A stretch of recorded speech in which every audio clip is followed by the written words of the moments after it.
to Shudders and Shivers Studio, the place where creepy tales are brought to life. My name is Mr. Night Terror, and I am not your friendly next-door neighbor. Oh, no. If you're looking for warm hugs and unicorns and... boy, you are in the wrong place.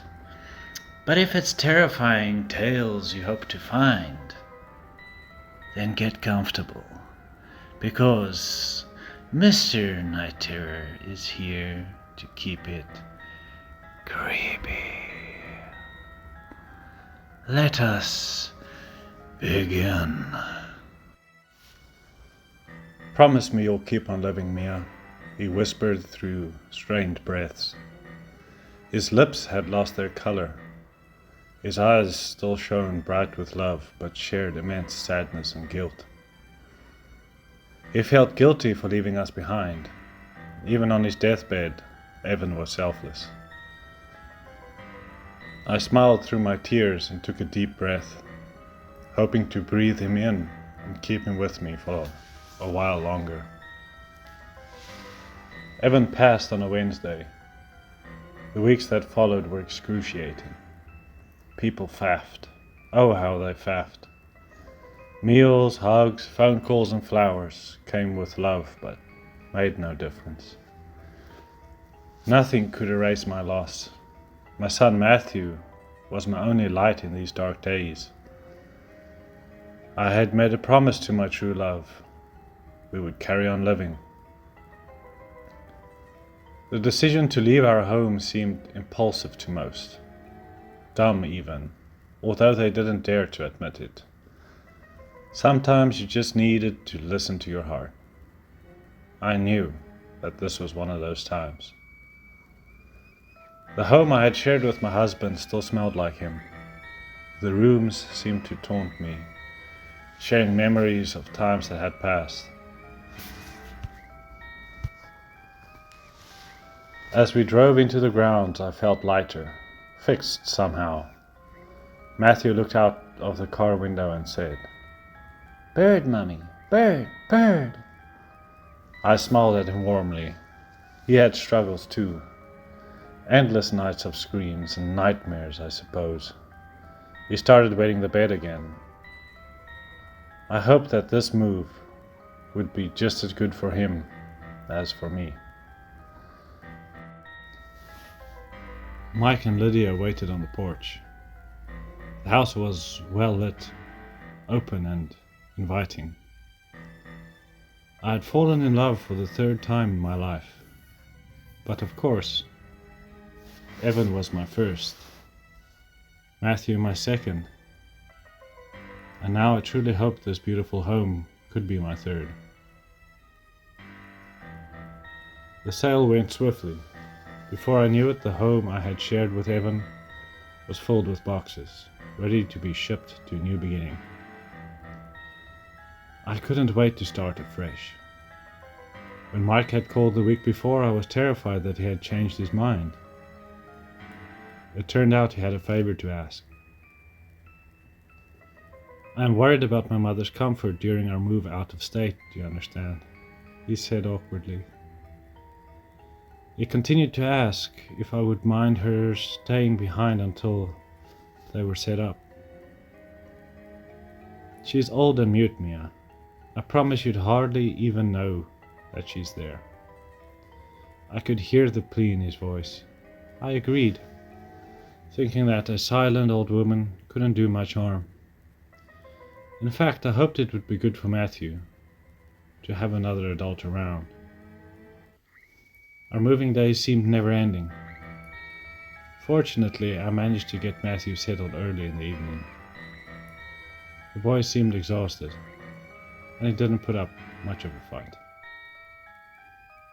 By the time the last moving truck left, I had collapsed on the sofa and drifted off. I woke with a fright, not knowing where I was for a moment. "Matthew?" I called out. Darkness surrounded me like a fog on a mountain top. I sensed some movement behind me. I held my breath, knowing it wasn't my son. He wouldn't move around in the dark. He had the same fear of darkness that I had. Fear of what might be lurking unnoticed. Moonlight fell through the large windows of the living room. There was just enough light to see the silhouette of a woman moving through the space. Mike's mother, I whispered to myself with a sigh of relief. Hello, I said to her softly. She moved past me slowly, silently, and without making eye contact. The darkness feasted on her silhouette until she was gone entirely. I took a deep breath again, an effort to steady my nerves. Finally, I found a light switch and the room became familiar once again. I poured myself a glass of wine and decided to call it a night. The unease in my belly was only moving jitters, I tried to convince myself. As sunlight danced through my bedroom window, I stirred and smiled in response to hearing my favorite sound. Matthew was laughing. He hadn't laughed since Evan took his final breath, and hearing it brought tears to my eyes. I threw on my robe and called out to him. My feet felt cold on the wooden floor, which creaked with every step, proclaiming my journey through the house. I called out again, but there was no response.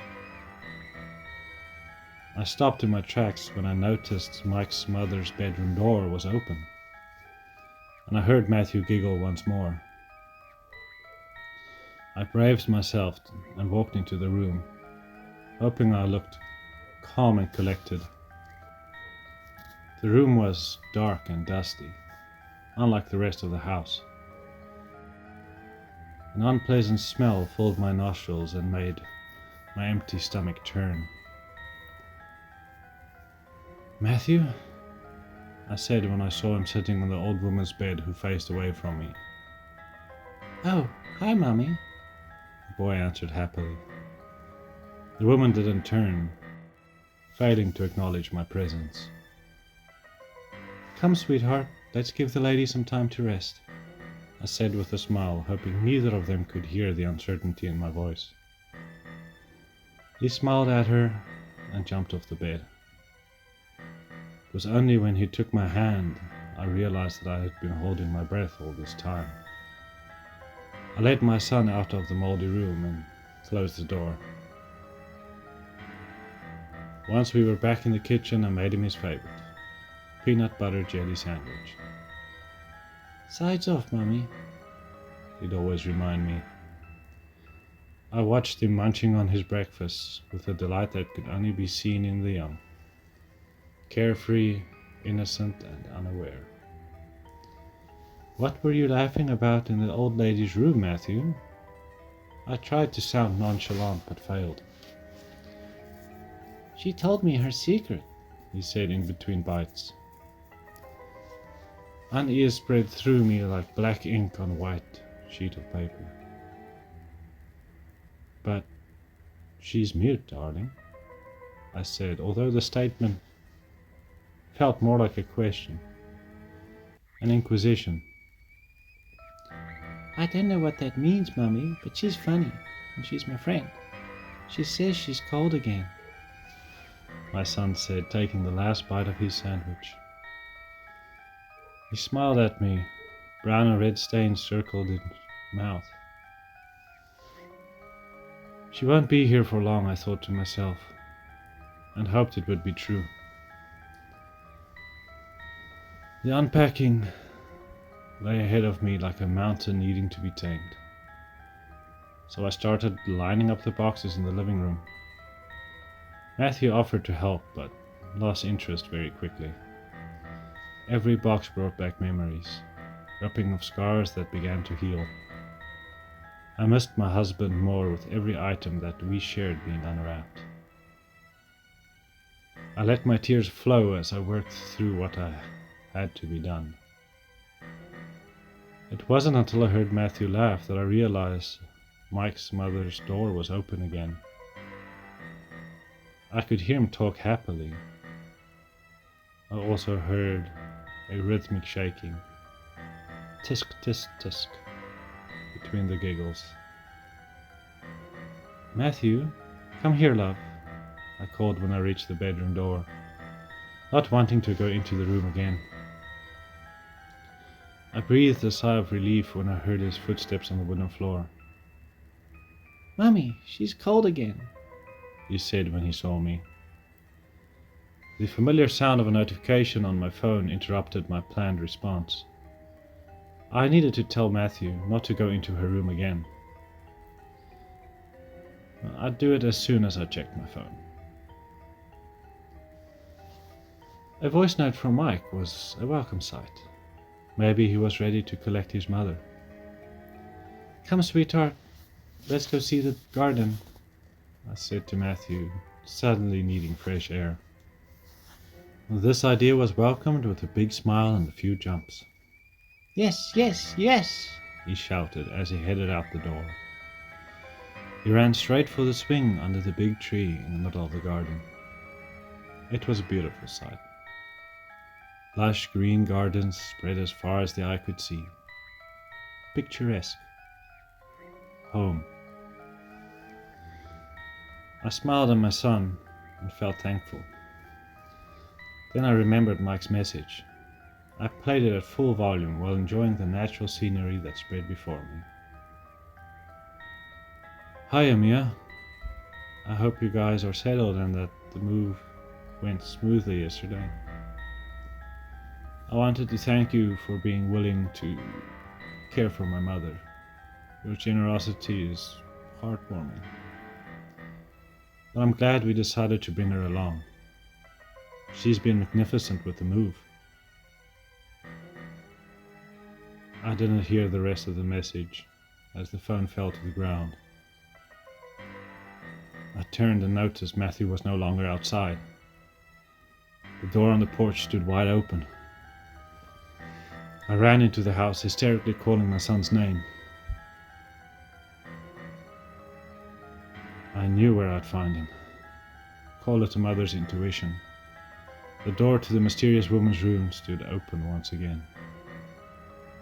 An intense smell filled my senses.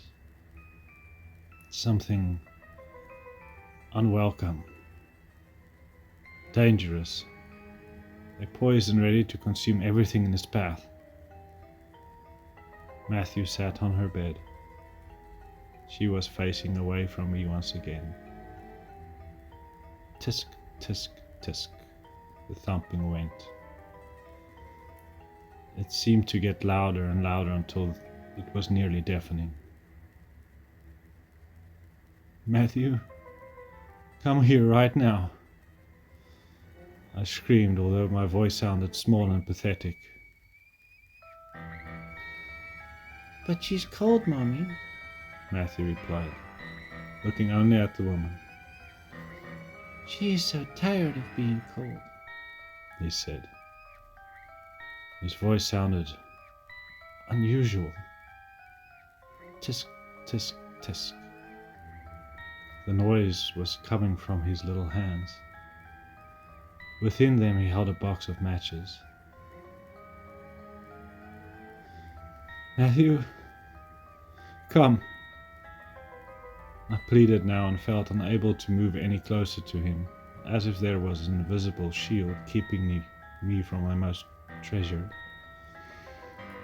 I screamed as my son struck a match and dropped it on the bed. Flame started to spread instantly. The silhouette of the old woman disappeared, taking with it her secret. The secret of the Charred Widow. We have come to the end of our spooky slope, friends. Join me, Mr. Night Terror, again next time for more chilling tales. Let's face it, Life is so much better if you have a few shivers running down your spine. Sweet dreams, daredevils.